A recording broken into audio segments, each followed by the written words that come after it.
Teman-teman, ini mau berbagi lagi ya. Kita pengen tahu seberapa banyak sih channel kita ini memiliki video yang memiliki momen terbaik. Kita masuk aja ini dari handphone, kita masuk saja ke YouTube Studio, kemudian dipilih analitik, konten ya teman-teman, di atas ini konten. Habis itu pilih video, ini sudah kepilih video. Nah, scroll saja, ini ada momen terbaik ya.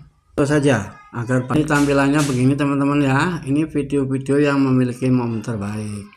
Ini paling atas video udah lama nih, dari waktu 0.17 sampai 724 ya.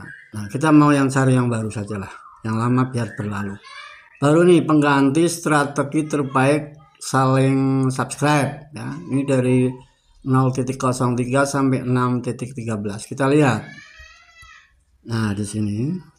Nah, ternyata hampir 100% teman-teman ya memiliki momen terbaik. Seperti ini contoh saja ya, bukan bermaksud pamer atau bagaimana. Ini contoh cara kita melihat momen yang terbaik. Nah, bisa menjadi acuan ke depan membuat video lagi yang model-model seperti ini gitu. Hentikan menonton video sendiri ya. Ini dari menit 1.50 sampai 5.05, kita lihat momen terbaik. Nah, ini dia ya. Ini dari sini nih, dari menit ya kan, dari menit itu. Di mana itu? Nah, ini ternyata di sini nih. Ya. Mulainya dari segmentasi sub for sub ini ternyata. Itu caranya teman-teman ya.